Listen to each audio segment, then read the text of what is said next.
Thanks, Norma. We're really excited to share with you some of our experiences with WorldDenver and World Dinners. We've been hosting World Dinners in our home around our table for the last 10 years, creating our own little international exchanges, and we've had folks from about 20 different countries at our table over the years. Yeah, as I began thinking about this talk, I thought to just plot out the various places that people have come to visit our home in Denver. And it's somewhat remarkable. I mean, it doesn't span the entire globe, but when you start to add it up, it's something. You know, China and Laos, of all places, quite a bit of ways from Denver, Colorado. Sometimes we think about what these visitors might not have in common. There's probably a lot of things that they don't have in common, but I'll tell you one thing they do have in common with us here in Denver is we all eat. And that is the bedrock for our form of citizen diplomacy here in Denver, is taking advantage of this one simple fact. And it's been a great experience for us. So Baret, for those who don't know, why don't you explain what these events are? So World Dinners are a chance for frank conversation. You have guests come, join you at your table. When you meet them and pick them up at their hotel, they might be relatives, strangers. But through the course of the exchange in the evening, it becomes so much more collegial. They become acquaintances. You make connections and possibly build friendships that continue on. We've been so fortunate to have this experience with our family. Yeah, and WorldDenver makes it really easy for us. I mean, how do they work? They're pretty simple. We get emails a few times a year that indicate when groups are coming, where they may be from. So we pick something that works with our schedule. And then, shortly before the event, a week or two, we get information, bios about the individuals who are coming. We get information about dietary needs so that we can make a proper meal. And then the day of the event, we get them at the hotel, wherever they're staying. We bring them to our house, and we welcome them.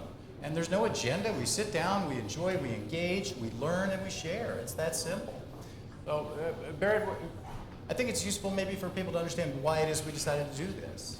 Well, that's real simple. For us, when we began hosting these dinners, we had 3 young children and no time to travel. So it was easier to bring the guests to us. We wanted to expose our kids to different perspectives, cultures, viewpoints, ideologies, everything. And we got that all in spades at the table.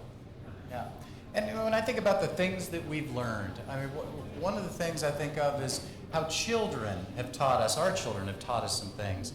They adapt readily to people from other cultures. And it's because they don't bring the baggage and the biases and things that we pick up along the way as we reach adulthood and beyond. And it's a great reminder, to us that it's easy to shed that stuff and engage, and it makes the time really fun.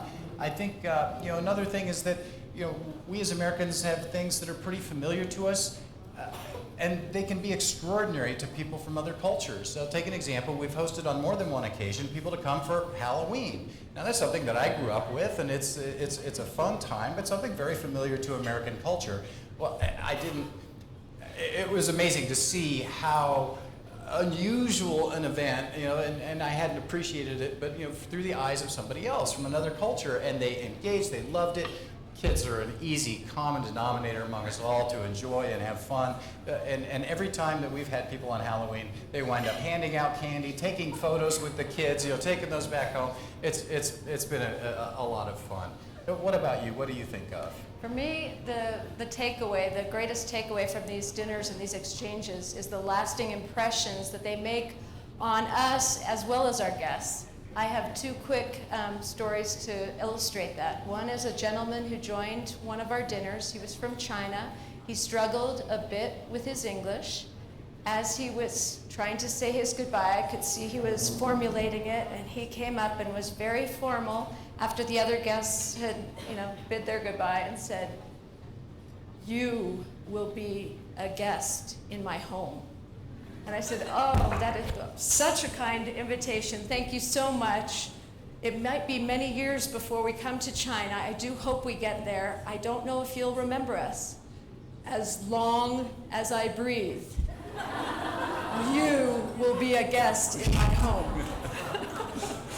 It was remarkable. My second story happened not at our dinner table. but at a school reception where I was fortunate enough to engage in conversation with a man from Senegal whose name was Mamadou Pouye, and he came. We were speaking at this school function, and the topic of world dinners came up, and I was talking about a dinner that Todd and I had recently hosted, and he got very animated, and he said, "But I was at a dinner with a family in Denver. I came and had dinner."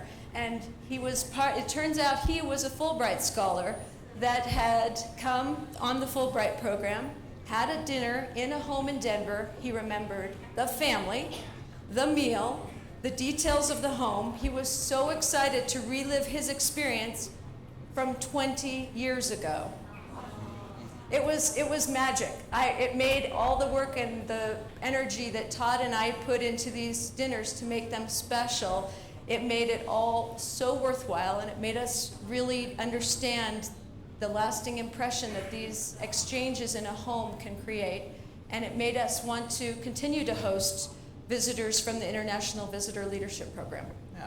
And as you look at a collage of some of the photos from our World Dinners, it's been a very enriching experience for our family, for our children.